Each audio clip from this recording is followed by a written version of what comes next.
From the original script to like what is actually in the movie, how much does it change from what you originally planned? It changes. If you were to read my script and then see the movie, you'd say, yeah, that's what that is.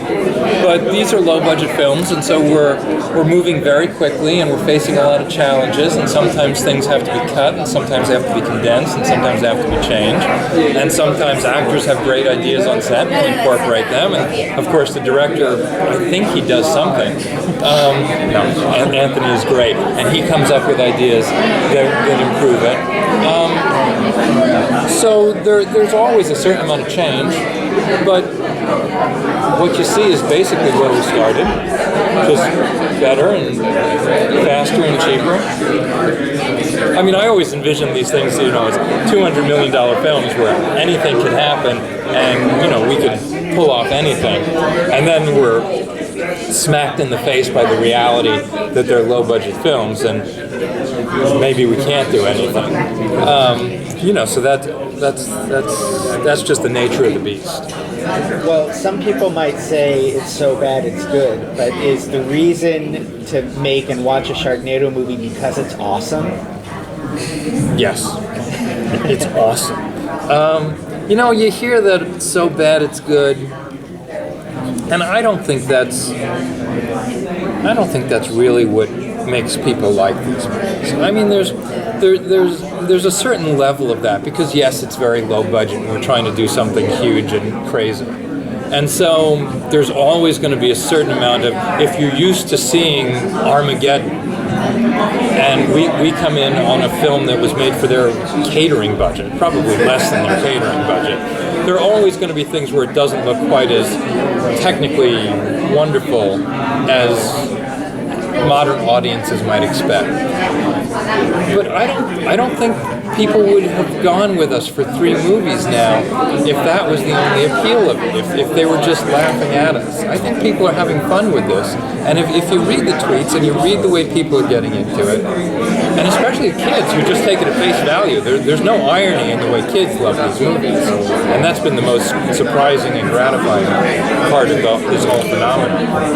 So I don't necessarily buy the whole so bad it's good. Well, clearly I don't either. And I think you use the example of Armageddon. Movies like that take themselves very seriously. I hope, and I think what people are responding to is that the Sharknado movies, you have fun and embrace how many things you can do. You don't necessarily have to justify the realism of it, but it sort of makes logical sense. Well, that's it. That's the key, is walking this middle road between parody and straight comedy and drama and a real disaster film, and finding the proper balance, because we have to have characters that you care about, or you're not going to watch 3 movies. And things, believable things have to happen to them. Yeah, and it has to function in a way that you can watch this movie, and as ridiculous as it is, you can watch it and say, if that happened to me,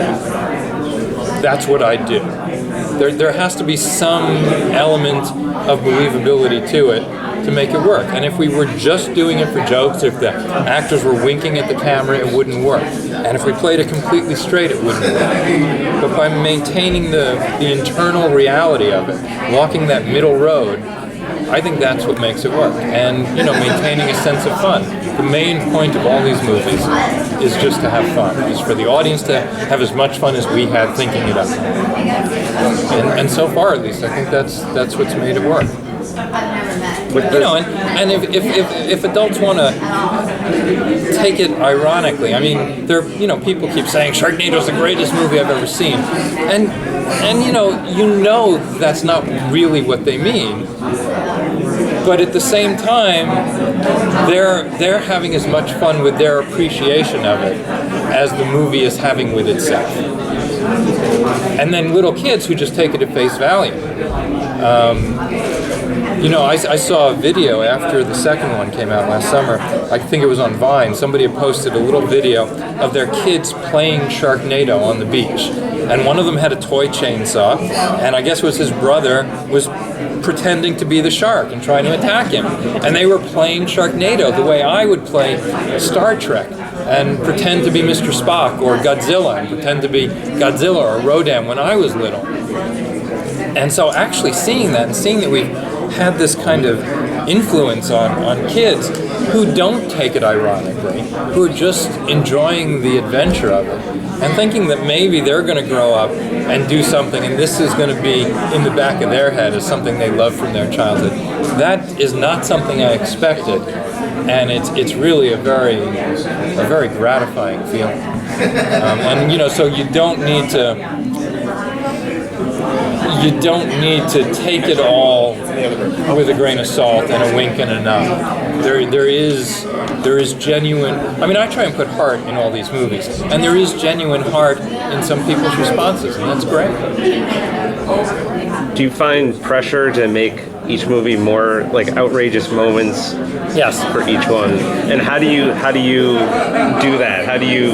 I don't know, but so far I've managed. Has there been anything that you've written down that you're like, that's just too far, or we just can't do that? No.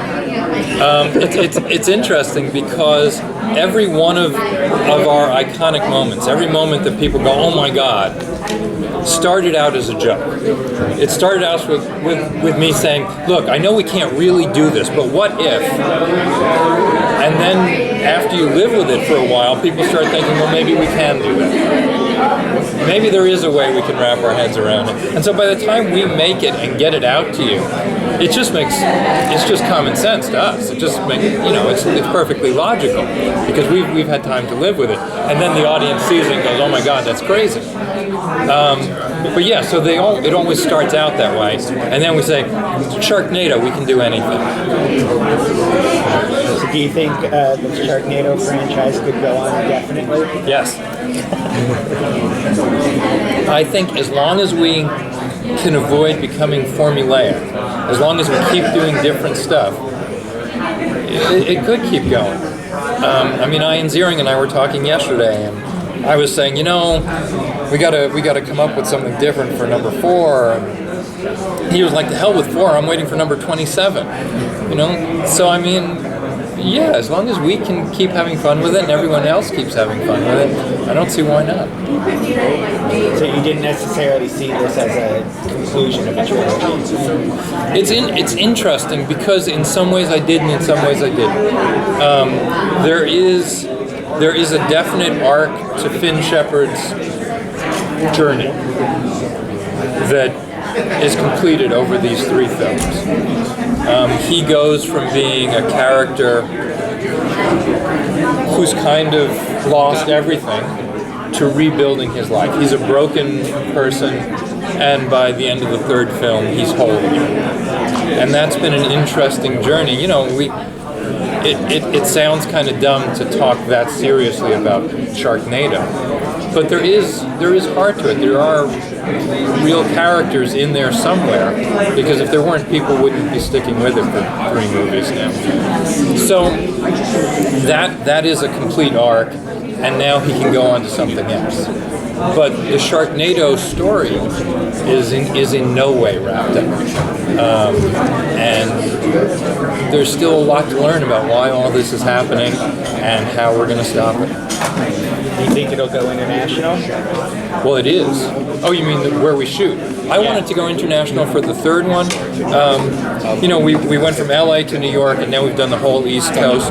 So I would certainly hope that we can at least go international for the next one, if not more. What? I said it would be hard to do the Midwest. It would not be hard to do the Midwest, but I would like to go international.